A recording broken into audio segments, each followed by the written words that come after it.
老闆係真係非常天真。我又試過有一次，阿生哥親自召我入佢辦公室，然後問我一條問題，我唔識答。你試下點答？一條咁嘅問題，你老闆問你，你點答？佢話：阿子華，你可唔可以解釋俾我聽，點解你可以做得咁差嘅？你點答？你可唔可以好直接、好老實咁答啊？哦，小意思啫，生哥。其實我係可以做得差好多嘅。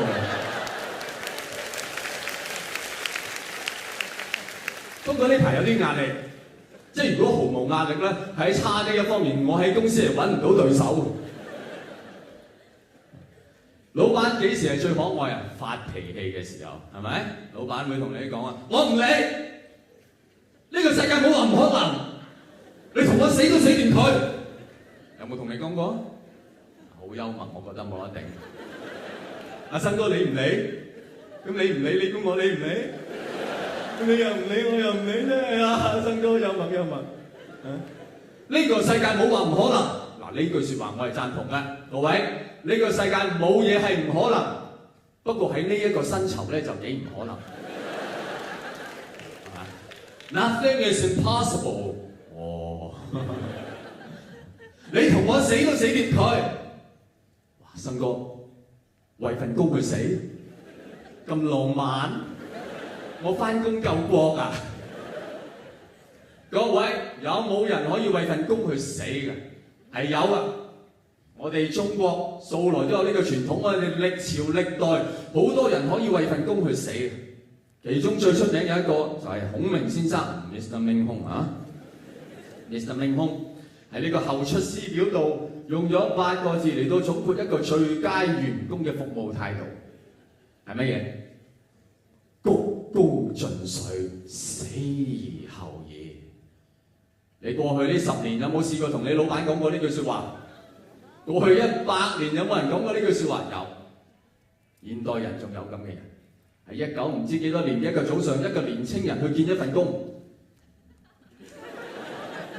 當時佢就同佢見工嗰個人講：阿金生，我為咗呢份工，我係可以鞠躬盡瘁，死而後已嘅。不過當時我係用英文講，大家都知道啊，真心説話用外語講真心好多啊嘛。Mr. 金I am going to try so hard. I die. 唔係，死而後已嘅翻譯。I die afterwards. 鞠躬盡瘁好難翻譯，但係唔緊要，我識鞠躬就得啦。I die afterwards 咁得 ，I die afterwards 嗱係真人真事，因為呢位金生就係金國亮先生，真事嚟㗎嚇。咁當時我同金生講，我可以鞠躬盡瘁，死而後已。金生點樣答覆我咧？金生就話啦：我哋喺呢個階段，大家唔需要承諾太多嘢啊！我當時心諗，如果每個女仔好似佢咁冷靜，我呢一世都冇運行。阿 Mary， 我真係好愛你㗎咧，我永遠都愛你，我永遠都愛你。喺呢個階段，大家唔需要承諾太多啊！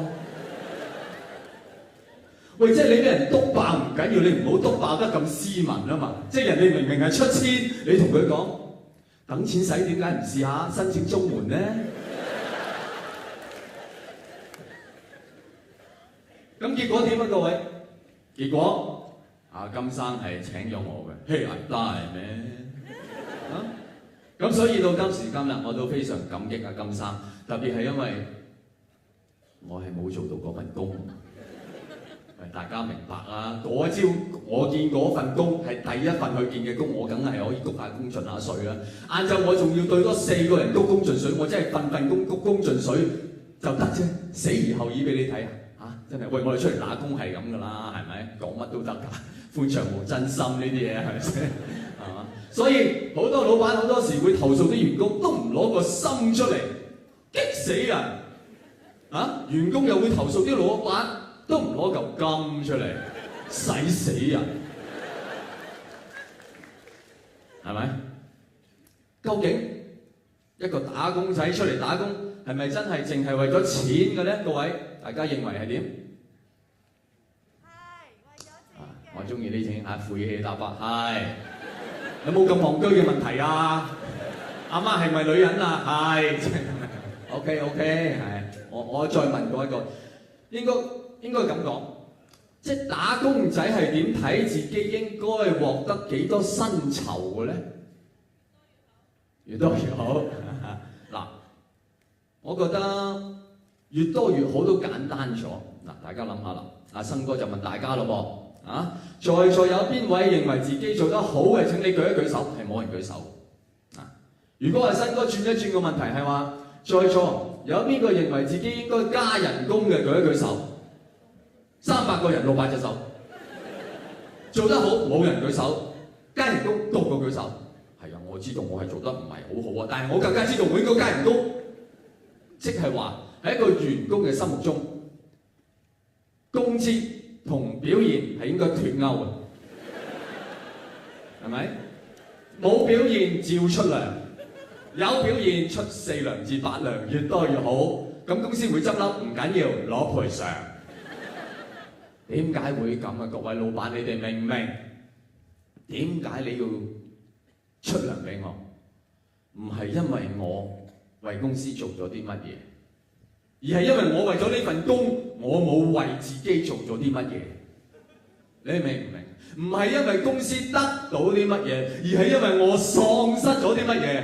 所以嚴格上嚟講，你每個月底俾我嗰份唔係糧，係賠償。有乜嘢分別？分別就係你出糧俾我，我要多謝你；你會賠償俾我，你要加多聲對唔住。